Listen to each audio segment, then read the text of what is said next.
නමෝ තස්ස භගවතු අරහතු සම්මා සම්බුද්දස්ස ධම්මපදේ පණ්ඩිත වර්ගයේ 7 වෙනි ගාථාව යථාපි රාදෝ ගම්භීරෝ විප්පසන්නෝ අනාවිදෝ එවං ධම්මානි සුත්වාන විප්පසීදන්ති පණ්ඩිතා මේ ධර්ම දේශනාව ශාස්ත්‍රුන් වහන්සේ දෙවුරුම වැඩවෙසෙද්දී කාණ මාතාව අරබයා දේශනා කළා. මේ ගාථා වස්තු විනය පිටකයේද සඳහන් වෙනවා. ඒ කාලේ කාණ මාතාව තමන්ගේ දුවනිය ස්වාමියා වෙත යවන විට හිස් අතින් යැවීම සුදුසු නොවන නිසා කැවුම් පුලුස්සනකොට ඒ අතර 4 වරට එහි පැමිණි භික්ෂූන් සිව් නමකට කැවුම් පූජා කළා. ඒ නිසා සැමියා වෙත යන ගමන පමා වුණා. ඒ පමාව හේතුවෙන් කානාවගේ දුවගේ සැමියා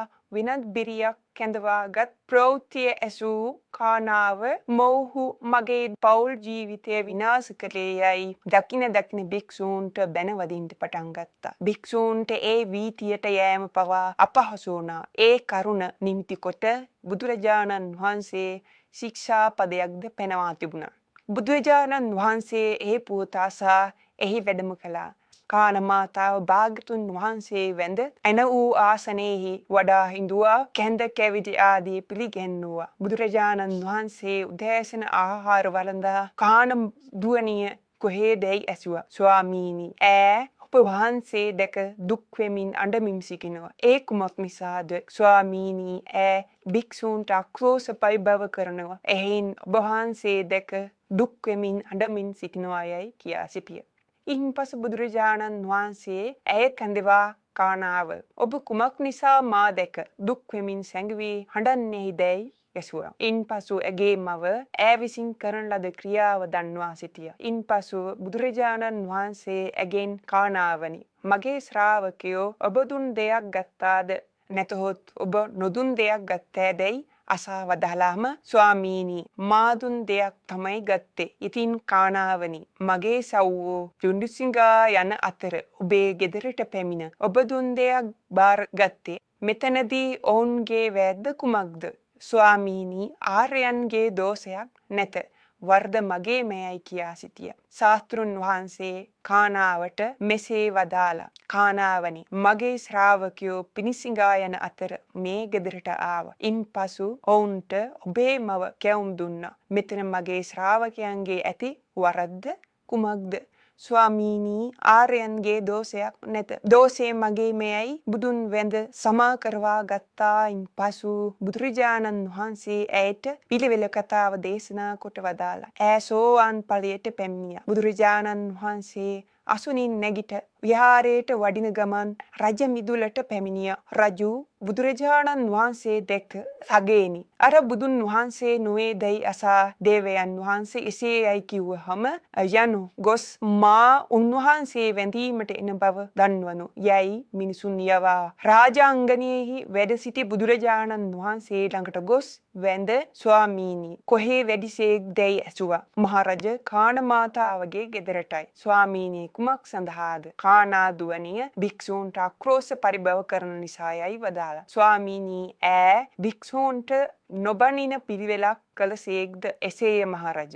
භික්ෂූන්ට නොබනින කෙනෙක්ද ලෝකෝත්තර ධනයට හිමිකාරියක්ද කළෙමි වදාලා. ස්වාමීනි එය ඊටා මැනවි. එය එසේම වේවා. ඔබ වහන්සේ ලෝකෝත්තර ධනයට හිමිකාරියක කළසේක. මම ඇය ලෞකික ධනයට හිමිකාරියක කරන්නෙමි. සම්බුදු රජුන් වැඳ නැවතී ආරක්ෂිත අලංකාර වාහනයක් යවා කානාව ගෙන්වා සෞබරණින් සරසවා තම දෙටු දුවනි තැන තබා මගේ දුවනිය පෝෂණය කළ හැකි කෙනෙක් බාරගන්නයි ප්‍රකාශ කර සිටියා. ඉන්පසු පොහොසත් ඇමතියෙක් දේවයන් වහන්සේ මම ඔබේ දුවනිය පෝෂණය කරන්නෙමි.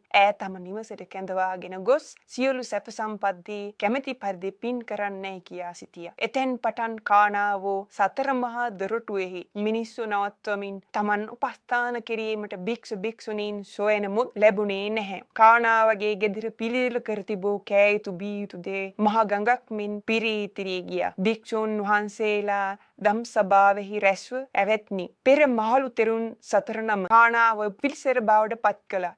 එබඳු තත්ත්වයක සිටියත් බුදුන් වෙත පැමිණ ශ්‍රද්ධා සම්පත්තිය ලැබුවා. ශාස්ත්‍රුන් වහන්සේ නැවත ඇගේ ගෙදොර භික්ෂූන්ට එළඹිය හැකි තැනක් බවට පත් කළා. දැන් උපස්ථාන කළ යුතු භික්ෂූන් හෝ භික්ෂුණීන් හෝ සොයාගත නොහැකි තත්ත්වයක් උදා වී පවතිනවා. අහෝ බුදුවරයන්ගේ ගුණ ආශ්චර්යමත්ය යනුවෙන් කතා කර සිටියා. ශාස්ත්‍රුන් වහන්සේ එහි වැඩමවා මහණෙනි දැන් කිනම් කතාවකින් යුක්තව හුම්නාදැයි අසා මේනම් කතාවකනුයි කී කල්හි මහණෙනි ඒ මහලු භික්ෂූන් විසින් කානාව විපිලිසර බවට පත් කරන ලද්දේ දැන් පමණක් නොවේ. පෙරත් එසේම කළෝ යයිද මගේ වචන අනුව පෙරද ක්‍රියා කළා යයි වදාරා ඒ අසුණු කැමති වූ භික්ෂූන්ගේ ඉල්ලීම අනුව බබ්බු ජාතකය සවිස්තරව දේශනා කොට වදාරා. එකල මහලු භික්ෂූ සතර නම බලලුන් සතර දෙනා වුණා. මීයානම් කානාවෝ මණිකාරනම්